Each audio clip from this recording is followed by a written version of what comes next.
azen zenina Jesu sangai lo wama maya zong samna ngangi khalauna nidangina mi khallani siade khallani samna omtale kiyang manlo kisekat manlo ina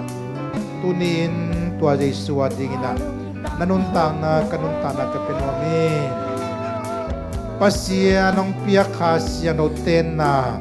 piak khol khasiang tho ten den na sumomin tua dingin nangati na dina Jesu nagumpa le nahon panasanti na hihi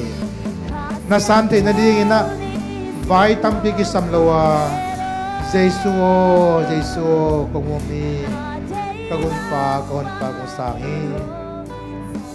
nachihi takchian nang la nang nakimudinga naginalo na thanem natin nakimudinga tua khem pa to pa tua sung khelechin nasuni kyar ki takchiang ina nakal sun na ding lam thak kiyam na ding kiser kan na ding to pan lamong la ding nakhan to na kimang ding tu ni nga ding na pasien to na kichiam na hulam pen ka ding Jesu sana ding na nidang na un nga man keng kiset kan man keng tu ni na kiset kan nomi nga chinam le na khudong lang wala mo kung pag chikap pila yang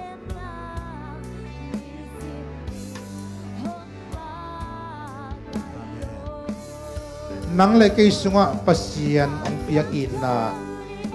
ina athu hibek lo na piyak khol khas yang to chepte nang nei sakinai manin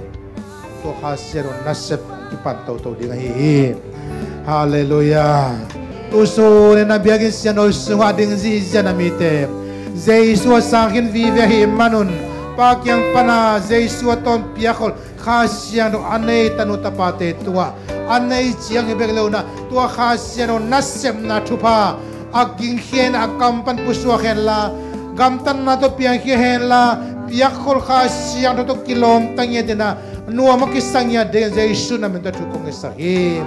toni in tua khasiang to wahile gam la pia oma akisap chong pa hipan bek loina kasungwa kalung simtongwa munong laina ongom pigi nge khasiang ai lamte athak nong pok sakil illa tua khasiang tho ho pina lungdam sakina kalsuan pina mehing chile sa septhelo mabantia zong akisam namuna azang thedengin hi khasiang tho to anungta namisiang tho natanote tua thupa tu ta hem topa Jesu namin tokya pen tukong ngani topa kapasian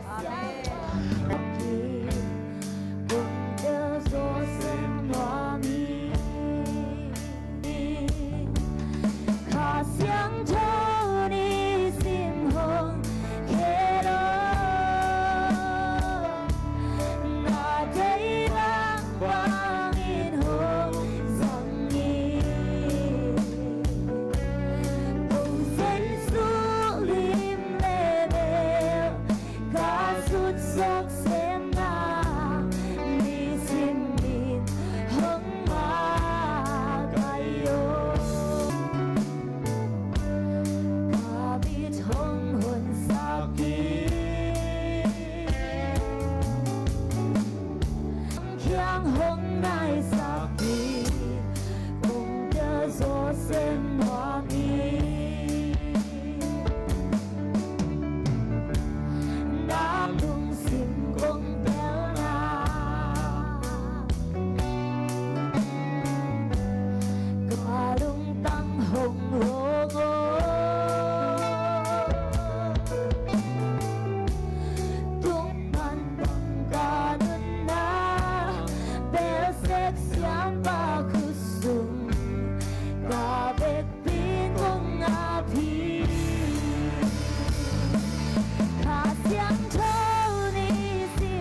xiang thâu muốn hồn loa mi kim tu ngã hông đi qua ino a kêu go nên ta ngã hông lo qua bằng nhìn thì mu đã hông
som ni langa kum sunga hi sa thau nil na in pasian zia kha siang to zia ngaya kaman zon nau thu pai ta he amen to pa hi sa thau nil na in accident na te to kipel thina dinga hi zongim hi sa thau nil na in migilo te to kipel thina dinga hi zongim hi sa thau nil na ina na sem na silbol na te sen pina dinga hi zongim sa thau nil na ina masun maband ki hon na dinga hi zona Jesu mento za umnya tina kapula ko hi amen to pa khasin nang semin la namite sunga biakin ong tung zo nailo ong tung thelo na sem vai konte tung zo tunin hi thusim ina munala hela na sataw nila ngataw he amen nongom pinong zo pi hunte lungdam ko ina nita kun masun maban ke po Jesu mento nang makhus sunga ko nga bito pagpasyan no